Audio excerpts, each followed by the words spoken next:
یہ ایک مسلمان کا جذبہ ہوتا ہے. اسلام لانے کے بعد یہی جذبہ ہمارے اندر پیدا ہونا چاہیے, یہی جذبہ ہماری سوسائٹی میں آنا چاہیے. ایک مسلمان کا دوسرے مسلمان کے ساتھ یہی پیار, یہی محبت ہونا چاہیے کہ وہ اپنے لیے دوسرے مسلمان کو تکلیف میں نہ ڈالے. اللہ کے نبی صلی اللہ علیہ وسلم نے فرمایا المسلم من سلم المسلمون من لسانه ويده, مسلمان تو وہ ہے کہ جس کی زبان سے اور جس کے ہاتھ سے دوسرے مسلمان کو تکلیف نہ پہنچے. مسلمان تو وہ ہے کہ جس کی زبان سے اور ہاتھ سے, جس کے ہاتھ سے, جس کی زبان اور ہاتھ سے دوسرے مسلمان کو تکلیف نہ پہنچے. ہم تکلیف پہنچا رہے ہیں, زبان سے بھی تکلیف پہنچا رہے ہیں, جبکہ آپ کو معلوم ہے سباب المسلمی فسق وقتالہ کفر. اللہ کے نبی نے فرمایا مسلمان ایک مسلمان کو گالی دیتا ہے یہ فسق ہے, ایک مسلمان دوسرے مسلمان بھائی کو اگر گالی دے تو یہ فسق ہے. فسق ایک گناہ ہے, کبیرہ گناہ ہے, اور مسلمان کسی دوسرے مسلمان کو قتل کر دے تو یہ کفر ہے. ہم گالی دے رہے ہیں, اور گالیاں تو ہمارا پیشہ بن چکا ہے. ایک انگریزی کہاوت ہے, ہم دوسرے کو برباد کرنے کے لیے اس حد تک برباد ہو گئے. کتا دوڑ رہا تھا, ہڈی کی تلاش میں تھا, گوشت اس کو مل جائے لیکن نہیں ملا. اس کو راستے میں پڑی ہوئی ایک تیز دھار دار چھری ملتی ہے جو کھڑی ہے, اس طرح گری ہے. یعنی بکرے کو جو کاٹا جاتا ہے, ذبح کیا جاتا ہے, وہ حصہ اوپر ہے اور چھری نیچے ہے. کتے نے دیکھا یہ چھری پڑی ہوئی ہے اور اس چھری پر خون لگا ہوا ہے. کسی قصاب نے, کسی کسائی نے ابھی بکرا ذبح کیا ہے اور چھری پھینک دی ہے, اور چھری کھڑی گری ہے. ایسی ہوتی چھری, ایسے گری ہے. یعنی بکرے کو کاٹنے والا حصہ جو تیز ہوتا ہے دھار, وہ اوپر ہے, اور اس کا نیچے والا حصہ نیچے, اور زمین میں کسی طریقے سے وہ گڑ گئی ہے, اور اس چھری پر خون لگا ہوا ہے. کتے نے اس خون کو دیکھا تو وہ چھری کے قریب آتا ہے, اور اس نے خون کو چاٹنا چاہا جو چھری پہ لگا ہوا ہے. جیسی کتے نے خون کو چاٹا, اس کی زبان کٹ گئی.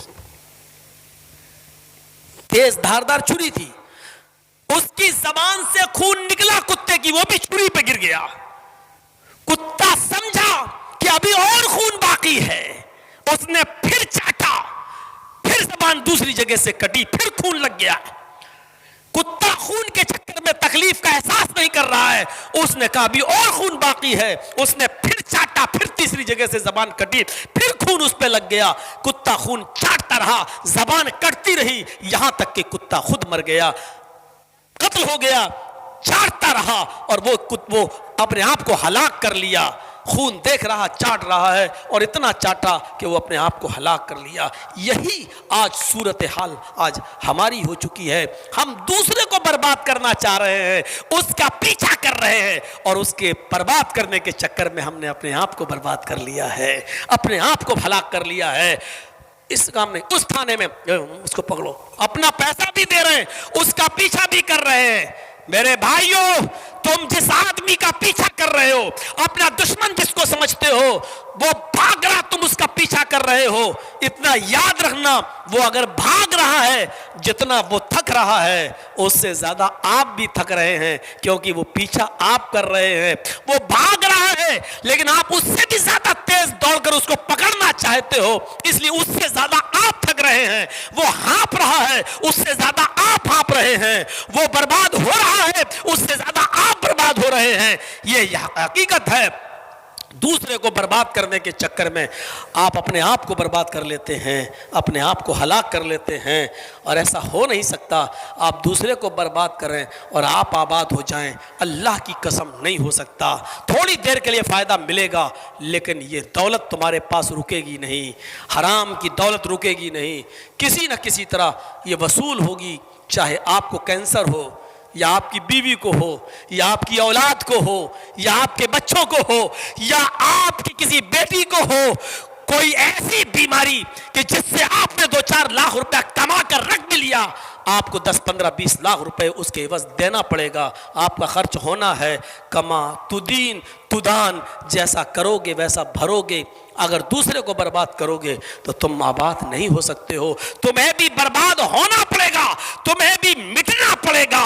اسی لیے میرے بھائیوں، کسی کے پیچھے مت پڑیے، کسی کو ہاتھ دھو کر برباد کرنے کی فکر مت کیجئے، بلکہ اس کو سمجھائیے، بجھائیے. اس لیے قرآن کہتا سماج والوں، معاشرے میں رہنے والوں، آئے سوسائٹی میں رہنے والوں، اگر تمہارے گاؤں میں، تمہارے سماج میں دو مسلمان بھائی بھی آپس میں لڑ جائیں، فَأَصْلِحُوا بَيْنَ أَخْوَيْكُمْ، تو یہ سماج کی ذمہ داری ہے کہ ان دونوں کو ایک کر دیں، ان دونوں کو ملا دیں.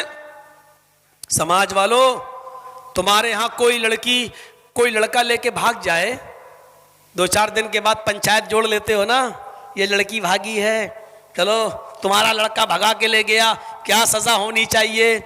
یا کوئی آدمی اپنی عورت کو 3 طلاق دے دے، آپ کے ہاں میٹنگ ہو جاتی ہے، 3 طلاق دے چکا ہے، اب یہ کیوں رکھے گا؟ نہیں رکھے گا، اب اس کو چھوڑیے، اس کی بیوی گئی. آپ لوگ سب سماج میں جب اس کی میٹنگ کر لیتے ہو تو یہ سماج کی ذمہ داری ہے. جب سماج ایک لڑکے ہے جو 3 طلاق دے دیتا ہے اپنی بیوی کو، جب اس کا بہشکار کر دیتے ہو کہ یہ پھر بھی رکھے ہوئے اپنی بیوی کو، اس کا موت خوشی اور کوئی نہیں آئے گا، اس کی شادی میں کوئی نہیں بلائے گا، اس کے موت اور غمی میں کوئی نہیں جائے گا، جب سماج اس کو یہ سزا دے سکتا ہے تو یہ پھر سماج کی ذمہ داری ہے، یہ انہی پنچایت کی ذمہ داری ہے کہ اگر اس سماج کے اندر 2 مسلمان آپس میں لڑے ہوئے ہیں تو وہ کیوں لڑے ہیں، ان کو ایک کرنا یہ سماج کی ذمہ داری ہے. اگر سماج ایک ذمہ داری تو نبھا رہا ہے لیکن دوسری ذمہ داری نہیں نبھا رہا ہے تو یہ تو ایسا ہی ہو جائے گا، جو ہمارے مطلب کی چیزیں وہ تو ہم لے رہے ہیں اور جو ہمارے مطلب کی نہیں ہے اس کو ہم ٹھکرا رہے ہیں، اس کو ہم دھتکار رہے ہیں. سماج اگر ایسے لوگوں کو پسند نہیں کرتا تو سماج کو یہ دیکھنا پڑے گا، ہمارے یہاں فلاں آدمی شراب پیتا ہے، ہمارے یہاں فلاں آدمی 65 سال کی عمر کا وہ بھی شراب پی رہا ہے، اور ہم نے تو یہاں تک سنا ہے غصے میں آ کے اپنی بیوی سے کہتا ہے چل شراب دے، اور اس کی بیوی بیچارے کو اڈیل کے شراب پلا رہی ہے، گلاس میں شراب دے رہی ہے، کیونکہ وہ جانتی ہے اگر نہیں دیں گے تو کہیں شراب کے نشے میں تو طلاق نہ دے دے. بیویاں شراب پلا رہی ہیں. میرے بھائیوں، اگر سماج طلاق کی سزا دے سکتا ہے، اگر سماج کسی لڑکی بھاگ جاتی ہے اس کی میٹنگ کر سکتا ہے، تو سماج کے اندر شراب پینے والوں کے خلاف میٹنگیں کیوں نہیں ہوتی ہیں؟ نشہ کھانے والوں کے خلاف میٹنگیں کیوں نہیں ہوتی ہیں؟ سماج یہاں پر خاموش کیوں رہتا ہے؟ بھائی صاحب سبھی کر رہے ہیں، ہر گھر کا کام ہے، تو پھر تمہیں کوئی حق نہیں ہے کہ پھر طلاق پر بھی اپنا حکومت چلاؤ، اور پھر تم کسی لڑکا اور لڑکی بھاگ جائے اس کی میٹنگ کرو. جب اس پر میٹنگ نہیں کر سکتے ہو تو اس کی میٹنگیں کیوں ہو رہی ہیں؟ آپ تو یہ بھی دیکھو کہ کون نماز پڑھتا ہے کون نہیں، فجر میں کون آتا ہے کون نہیں، اس پر بھی ہونا چاہیے میٹنگ. حضرت عمر فاروق کا وہ دور یاد کرو، وہ دور یاد کرو. حضرت عمر فاروق کے پاس نے جب نماز پڑھائی فجر کی نماز پڑھائی تو ایک آدمی آیا، اور ایک آدمی نے آنے کے بعد وہ نماز میں شامل ہو گیا. ایک رکعت اس کی چھوٹ گئی اور بعد والی رکعت اس کو مل گئی. جب حضرت عمر نے سلام پھیرا، السلام علیکم ورحمۃ اللہ، السلام علیکم ورحمۃ اللہ، تو ظاہر ہے اس کی ایک رکعت چھوٹ گئی تھی، اس کو بعد میں پورا کرنا ہے. وہ کھڑا ہوا پورا کرنے لگا.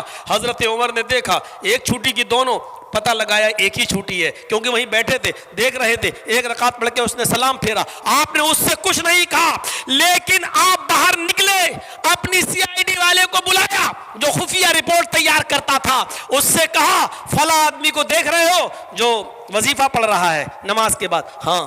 اس کا نام؟ کہا نام معلوم ہے، نوٹ کر لو ڈائری پر. اس نے نوٹ کر لیا. کہا کیا کرنا ہے اس کا؟ کہا اس کو کل بھی دیکھنا، فجر میں دیر سے تو نہیں آتا، آج دیر سے آیا ہے. ایک رکعت چھوٹ گئی ہے، ایک رکعت ملی ہے، آج دیر سے آیا، کل بھی دیکھنا اور پرسوں بھی دیکھنا. وہ CID والا کہتا ہے میں تو اس علاقے کا CID ہوں، مجھے اچھی طریقے سے معلوم ہے یہ آدمی روزانہ آتا ہے، آج کچھ مجبوری ہو گئی ہوگی. حضرت عمر کہتے ہیں اللہ کرے کہ تمہاری بات سچ ہو، لیکن تم 3 دن تک اس پر نظر رکھنا. میں تو اب دوسرا علاقہ دیکھنے جا رہا ہوں، 3 دن تک نظر رکھنا. کہا امیر المومنین کیا ہوا؟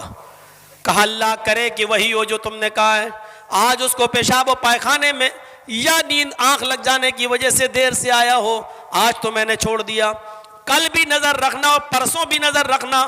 اگر یہ کل بھی دیر سے آئے اور پرسوں بھی دیر سے آئے تو 3 دن ہو جائیں گے. آج کل اور پرسوں 3 دن اگر دیر سے آیا تو مجھے رپورٹ کرنا, مجھے بتانا. اس سی آئی ڈی والے نے کہا امیر المومنین اگر کل بھی دیر سے آیا پرسوں بھی دیر سے آیا تو کیا ہوگا؟ فرمایا پھر مجھے رپورٹ کرنا. کہا آپ کیا کریں گے؟ کہا میں کیا کروں گا؟ اگر یہ 3 دن دیر سے اس مسجد کے اندر آیا, نماز کے اندر دیر سے آیا, تو میں اس کو وہ سزا دوں گا جو میں مرتد کو دیتا ہوں. کہا کیا؟ کہا جیسے اسلام چھوڑ کر کوئی دوسرا مذہب کوئی قبول کر لے تو اس کی سزا قتل ہے, میں اس کو بھی مرتد والی سزا دوں گا.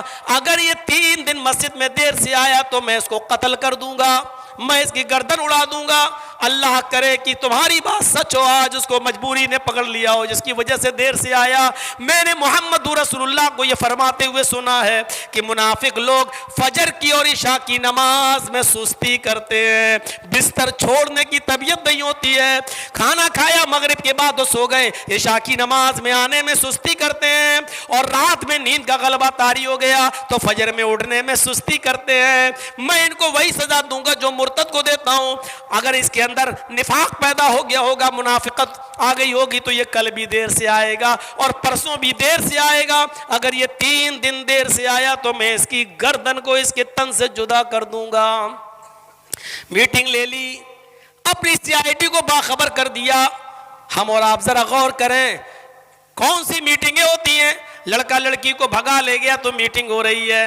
کسی لڑکے نے 3 طلاق دے دی اپنی بیوی کو, سماج اس کا بہشکار کر رہا ہے. بہت اچھی بات ہے, سماج میں ایسا ہونا چاہیے. لیکن جو لوگ فجر کی نماز میں نہیں آتے, سماج اس کے لیے کیا سزا متعین کر رہا ہے؟ جن کے گھروں میں جانتے ہیں کہ یہ شراب پیتا ہے, نشہ کرتا ہے, سماج اس کے لیے کون سی سزا متعین کرتا ہے؟ اگر سماج اس کی سزا متعین نہیں کر سکتا ہے تو پھر وہ سزا کیوں متعین کر رہا ہے جو میں بتا چکا ہوں. پھر سماج کو کیا ادھیکار پہنچتا ہے, کیا حق پہنچتا ہے؟ جو چیزیں تمہارے مطلب کی ہوں گی وہ تم لوگے, اور جو چیزیں تمہارے مطلب کی نہیں ہوں گی وہ تم نہیں لوگے. سماج فجر میں نماز نہ پڑھنے والے یا نہ آنے والوں کو سزا نہیں دے سکتا, کیونکہ سماج میں وہ لوگ بھی موجود ہیں جو سرپنچ ہیں, اور سرپنچ میں وہ لوگ بھی موجود ہیں جو فجر کی نماز نہیں پڑھتے, اس لیے وہ بے نمازی کی سزا متعین نہیں کر سکتے ہیں. حضرت عمر تو نماز تو چھوڑیے, ایک مرتبہ جب نماز پڑھانے آئے عصر کی تو کیا دیکھتے کہ ایک نوجوان سر پہ پگڑی باندھے ہوئے ہیں. حضرت عمر کو اس کے بارے میں کوئی شک ہو گیا, وہ بار بار پگڑی کو ایسے ایسے کرتا جا رہا تھا, یعنی اس کے سر کے بال بڑے ہونے کی وجہ سے پگڑی اس کے سر پہ صحیح سے بیٹھ نہیں رہی تھی. تو حضرت عمر فاروق نے نماز کے بعد فارغ ہو کر اس کو بلائے, ادھر آؤ. کیا کہا, یہ پگڑی اتارو. اس نے پگڑی اتاری تو دیکھا اس کے بڑے بڑے بال ہیں اور سامنے کے بال بڑے خوبصورت ہیں, زلفیں رکھا ہوا ہے. حضرت عمر نے اسی مسجد کے اندر بلایا, حجام کو, نائی کو بلایا اور کہا ادھر آؤ. وہ کہتا ہے کیا ہوا؟